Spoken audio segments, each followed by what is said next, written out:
আপনারা সুবিধা মতো দাঁড়ান। সম্মানিত জনতা, আসসালামু আলাইকুম ওয়া রাহমাতুল্লাহ। আমরা ইতিপূর্বে থেকে দেখেছি, আমি ছোটবেলা থেকে দেখেছি ফিলিস্তিনের উপর ইসরায়েলের নির্মম হত্যাযজ্ঞ এবং নিষ্ঠুরতা, অসুস্থতা, বর্বরোচিত হামলা। আমরা তার প্রতিবাদ এবং নিন্দা জানিয়ে কুয়াকাটায় সমুদ্রের কিনারে আমরা সমবেত হয়েছি। এই সমবেত আমরা বিশ্ববাসীকে জানিয়ে দিতে চাই, আমরা আন্তর্জাতিক সংগঠনগুলো, জাতিসংঘকে জানিয়ে দিতে চাই, আপনারা আর কত মুসলমানদের রক্ত নেবেন, কত রক্তের প্রয়োজন। বাংলাদেশ সহ সারা পৃথিবীতে ইসলামী শাসন কায়েমের জন্য সারা পৃথিবীব্যাপী মসজিদুল আকসাকে রক্ষা করার জন্য আর কত রক্ত প্রয়োজন। আমরা বাংলার মুসলমান এই সমুদ্রের কিনারা থেকে ঘোষণা করতে চাই, যারা বাংলাদেশের নেতৃত্ব দিতেছেন, বাংলাদেশের প্রধান উপদেষ্টা থেকে শুরু করে আন্তর্জাতিক পর্যায়ে যারা নেতৃত্ব দিচ্ছেন মুসলমানদের, তাদেরকে আমরা জানিয়ে দিতে চাই কত রক্ত দরকার আপনারা ঘোষণা দিন। বাংলাদেশ থেকে অসংখ্য মুসলমান আমরা জিহাদি চেতনায় সেই ফিলিস্তিনকে রক্ষা করার জন্য আমরা সেখানে যেতে রাজি, কত রক্ত আমরা দিতে রাজি। তারপরেও আমরা আমাদের প্রথম কেবলা ফিলিস্তিনিকে রক্ষা করব আমাদের সব কিছুর বিনিময় হলেও। এই ফিলিস্তিনি মসজিদুল আকসা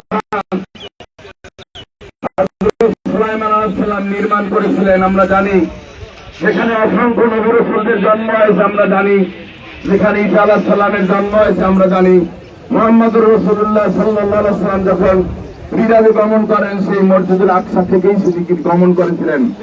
আমরা জানি শেষ জমানায় ইমাম মাহদী হযরত ঈসা আলাইহিস সালাম আবার দুনিয়ায় আগমন করবেন, যে মসজিদুল আকসায় মুসলমানদের সেই পবিত্র ভূমিকে আমরা এক মুহূর্তের জন্য ইহুদিদের বসতি বা ইহুদিদের দখলে আমরা দিতে পারি না। প্রয়োজন আমরা দেব। সম্মানিত উপস্থিতি, আমরা জানিয়ে দিতে চাই জাতিসংঘকে আপনারা আর কত নীরব থাকবেন?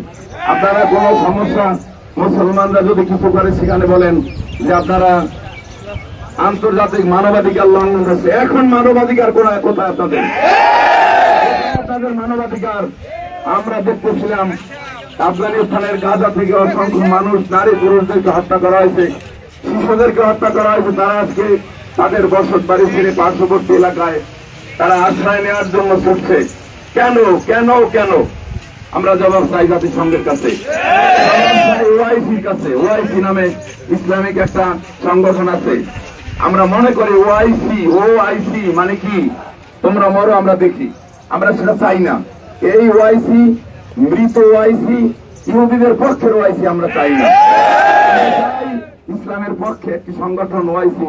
সম্মানিত উপস্থিতি, আপনারা এই রৌদ্রের মধ্যে ইসলামী চেতনায়, জিহাদি মানসিকতায় আপনারা মিছিল করেছেন। আমাদের মিছিল অবশ্য আমরা জানি আমাদের এই মিছিলে কিছু হবে না, কিন্তু হবে না কেন? আমরা ইমানি কুওয়াত নিয়ে উপস্থিত হয়েছি।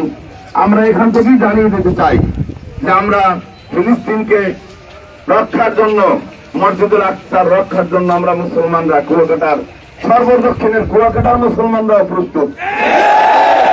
সবাইকে আন্তরিক মোবারকবাদ। আপনারা এই থাম ধরে আমরা আর কিছু পারবো না কেন? আমরা সব পারবো। আমরা ইসরায়েলি কোনো পণ্য বয়কট করবো, আমরা ব্যবহার করবো না। রাজি আছেন সবাই? রাজি আছেন? আজকে থেকে আমরা ঘোষণা দিলাম যে আমরা কোনো ডিলার, আমাদের এলাকায় যারা কোনো ডিলার না ঢোকে, ইসরায়েলের পক্ষ যারা থাকবে তাদেরকে আমরা বলে দেবো। আমরা এখান থেকে ঘোষণা দিতে চাই, ইসরায়েলি পণ্য যারা ডিলারি করে তাদেরকে এই কুয়াকাটা অন্তত না ঢুকতে। আমাদের মাঝে বক্তব্য আছে।